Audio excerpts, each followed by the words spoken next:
여기들 생각이었지.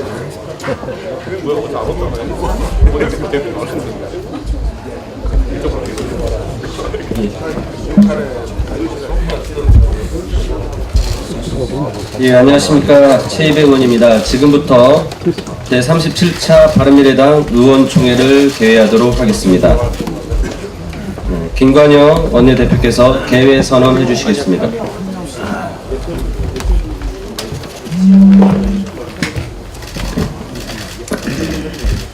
네, 지금부터 제37차 의원총회를 시작하겠습니다.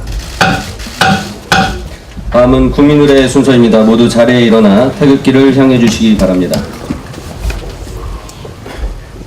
국기에 대한 경례.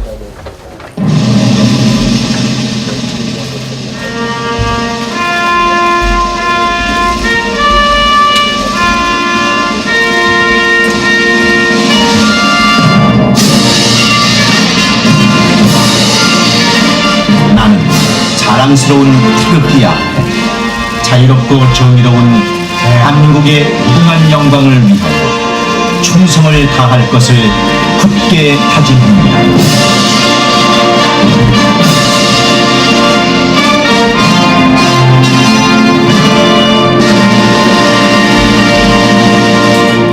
바로 이하 의례는 시간상 생략하도록 하겠습니다. 모두 자리에 앉아 주십시오.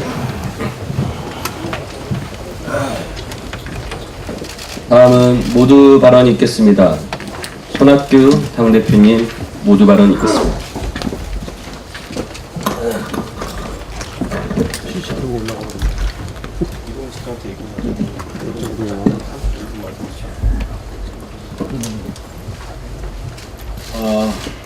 전 어제 윤창호 군의 친구들이 저를 방문해서 음주 관련 법안, 저희 윤창호법 개정을 저는 이를 적극 수용하고 국회의장 주최 추월에서도 이 법에 지속한 통과를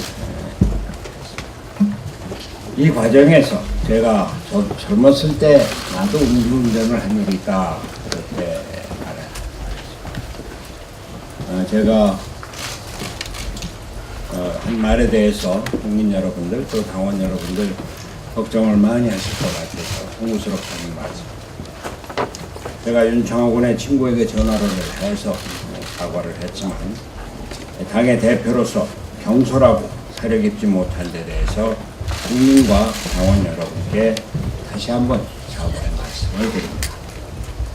대표로서 언행에 더 신중해야 함을 깨우쳐 주신 언론과 많은 분들께도 감사드립니다. 바른미래당의 대표로서 더 신중하고 더 겸손한 사람입니다. 이제 예산 국회가 시작이 됐습니다. 우리 당은 저성과 일자리 예산 1조 7,700여 원, 깜깜이 남북 경협 기금 예산 7,080여 원 등 10대 주요 쟁점 사항을 삭감하고 모성보호 국가 책임 강화 2,900여 원, 손주들 돌봄수당 1,100여 원 등 국민에게 힘이 되는 사회안전망을 증액해서 최종적으로 12조 원을 삭감하는 것을 목표로 하고 있습니다. 예산안 심사의 법정 기한인 12월 2일까지 목표를 달성할 수 있도록 의원 여러분께서 마지막까지 최선을 다해 주시기 바랍니다. 어제 김관영 원내대표께서 청와대에서 열린 여야정 국정상설협의체에 참석해서 12개 항목에 대한 합의를 성사시키고 오셨습니다. 이 합의문안은 우리 당이 계속적으로 주장해오던 한미 공조하의 한반도 비핵화, 선거제 개혁, 소상공인, 자영업자에 대한 지원 방안 강구, 채용비리 근절, 지방분권, 음주운전 처벌 강화 등의 내용이 포함되어 있습니다. 정부 여당과 자유한국당의 기싸움이 치열했을 텐데 이를 끝까지 중재해서 마침내 협치라는 큰 성과를 이뤄낸 김관영 원내대표께 감사와 격려의 말씀을 세부적인 사항은 김관영 원내대표께서 보고를 하겠습니다만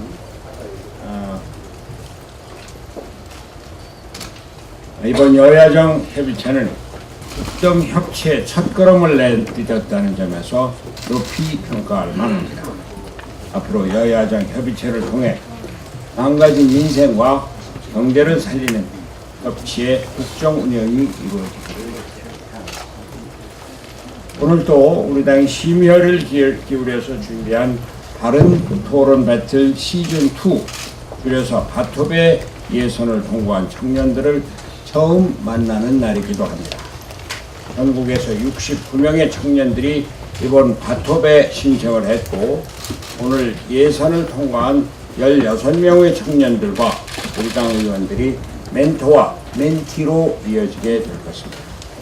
김관영 원내대표를 비롯하여 멘토로 선정된 16분의 의원들께서는 청년들이 우리 정치의 미래로 성장할 수 있도록 많은 조언과 지원을 아끼지 말아 주시기 바랍니다. 토론대회를 준비해온 당직자 여러분께서도 바토배가 성공적으로 마무리될 수 있도록 끝까지 최선을 다해 주시기 바랍니다. 감사합니다. 다음은 김관영 원내대표 모두 발언 있겠습니다.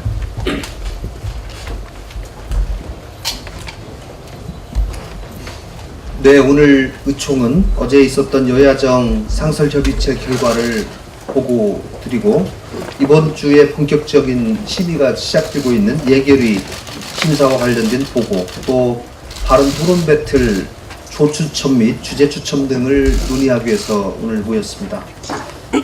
여야정 협의체의 구체적인 내용은 비공개 회의 때 자세히 보고 드리도록 하겠습니다. 다만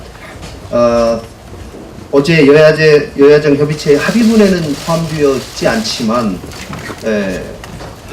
특별감찰관 임명에 관해서 대통령께 지난번 8월에 이어서 이번에도 다시 건의를 드렸습니다.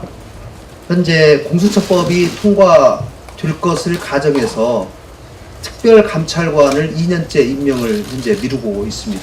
법에 의해서 명백하게 임명을 하도록 되어 있음에도 불구하고 임명이 안 되고 있는데, 또 사실 또 한편 공수처법은 자유한국당의 반대로 또 통과가 언제 될지 모르는 상황입니다. 이런 상황이기 때문에 특별감찰관을 현행법에 따라서 조속히 임명해 줄 것을 대통령께 건의를 다시 한번 드렸다는 말씀을 드리고, 이 부분을 정기국회에서 여야가 본격적으로 의논해서 꼭 매듭을 지어보도록 하겠습니다. 의총에서 내년도 예산안에 대한 예산심사 방안을 바른미래당은 일요일 오후 2시에 기자회견을 통해서 밝힌 바가 있습니다. 각 상임위별로 본격적인 예산 심사가 진행되기에 앞서서 전체적인 방향은 얘기를 했지만, 각 정책위의 전문위원들이 각 상임위별로 또 구체적인 삭감안 또 증액 문제들을 다 상당 부분 정리를 해놓았기 때문에 그 부분을 가지고 전체적인 방향을 보고 드리고, 상임위별로 또 의원님과 전문위원들 간의 긴밀한 소통을 통해서 바른미래당이 정리한 그런 내용들이 관철될 수 있도록 해주실 것을 부탁드립니다. 특히 각 상임위별로 낭비 예산 삭감, 또 일자리 예산 중 성과가 없었던 예산, 특수활동비 등을 포함해서 바른미래당은 12조 원 정도를 삭감 대상으로 보고 있습니다. 그리고 대신 저출산 문제 극복, 또 일자리 문제를 제대로 해결하기 위한 미래 투자 차원의 예산을, 정책 예산을 늘려나가는 그런 예산이 되도록 심사하도록 하겠습니다. 오늘 바톱에 관련해서 예선을 통과한 16명의 청년들이 오늘 지금 여러분 보시기에 왼쪽에 지금 나와 있습니다. 지난주에 의총을 통해서 의원님들께 청년 한 분의 의원님들씩 이렇게 멘토가 되시기를 부탁드렸고, 각 의원실을 통해서 부탁을 드렸는데 16명에 대해서 다 의원님들께서 승낙을 해주시고 이렇게 오늘 1:1 매치가 되는 행사를 하게 되어서 대단히 감사하다는 말씀을 드립니다. 앞으로 이 행사가 제대로 잘 진행이 되어서 큰 성과가 이루어질 수 있도록 오늘 이준석 최고위원께서 정확하게 이 앞으로 진행 상황이나 이런 것들을 안내를 해줄 것이라고 생각을 합니다. 앞으로도 많은 관심을 부탁드리겠습니다. 이상입니다. 또 공개 발언하실 의원님 계십니까? 예, 정병국 의원님, 예, 말씀해 주십시오.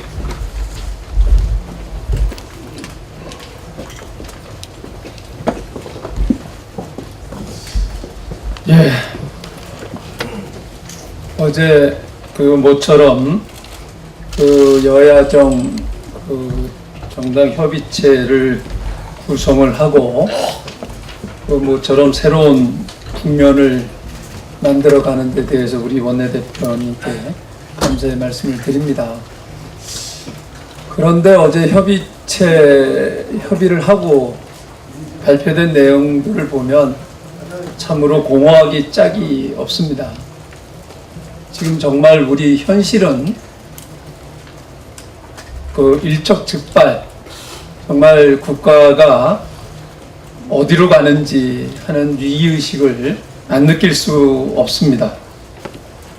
지금 현 문재인 정부가 하는 정책들을 보면 모든 것이 엇박자가 나고 있고 국민들과 점점점 더 멀어져 가고 있다.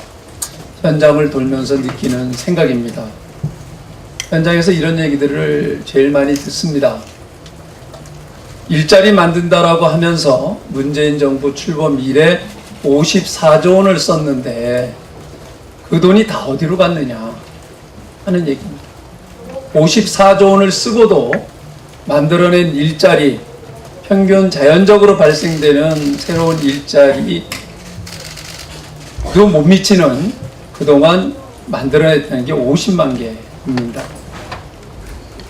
문재인 대통령께서는 2년 전에 4대강 사업으로 강바닥에 쏟아부은 국가예산 22조 원이면 연봉 2,200만 원짜리 일자리를 100만 개 만든다고 했습니다. 그런데 그 돈의 2.5배를 쏟아붓고도 50만 개 자연 발생적으로 일어날 수 있는 일자리 이상도 이하도 아닙니다. 54조 원이라고 하면은 그 돈의 크기가 베트남 정부의 1년 예산입니다. 그런데 현실은 고용재난입니다. 그런데도 정부는 내년 예산에 23조 원을 또 그냥 허공으로 54조 원을 날려보내고 또 23조 원을 책정했는데 그 내용을 들여다보니까 예년과 조금 더 다른 게 없어요. 또다시 23조 원을 우리는 허공에 날려야 될 판이다. 알버트 아인슈타인의 얘기가 생각이 납니다. 같은 일을 반복하면서 다른 결과를 기대하는 게 바로 미친 짓이다. 이러한 일을 반복하게끔 내버려 둬서는 안 된다. 이게 이번 그 예산 국회에 임하는 우리 당의 자세가 되어야 한다고 생각을 합니다. 한 가지만 더 말씀을 드리겠습니다. 저는 지난 30일 날 지역위원장 신청 서류를 접수를 했습니다. 근데 저는 저희 방으로 또는 저에게 많은 기자들의 질문을 받았습니다. 신청했냐 안 했냐, 누가 했다 안 했다. 전 그 얘기를 들으면서 한편으로는 자괴감이 들고 한편으로는 우리 바른미래당의 현실을 직시하는 것 같아서 안타깝기 그지 없었습니다. 아직도 우리가 함께 공유해야 될 정치적 가치와 비전을 함께하고 있지 못하구나 하는 생각을 갖게 했습니다. 우리 바른미래당이 출범한 지 9개월이 되었습니다. 새 지도부가 출범한 지 2개월이 되었습니다. 우리는 집권 여당의 오만과 제1야당의 몽매함 가운데서 대한정당임을 자처하면서 청와대의 독주를 맞겠다 하면서 정책 정당을 표방하면서 출범한 미래지향적인 바른 정치를 하겠다고 하는 정당입니다. 하지만 현실은 녹록지가 않습니다. 언론은 지역위원장 공모하는데 그 당연한 이 공당의 절차임에도 불구하고 이것을 계파로 나눠서 정치적 함의를 캐내려고 하고 있는 현실이 그냥 우리의 현실이다, 이렇게 생각이 듭니다. 문제는 우리가 무엇이 다른지를 보여주지 못했기 때문에 이런 현상들이 나타나고 있다. 결국은 야권 통합이라고 하는 그 선거가 다가오면 다가올수록 그 명자에서 우리는 통합의 대상이 될 수밖에 없는 피의적 그런 위치에 설 수밖에 없다 하는 것을 다시금 느끼게 합니다.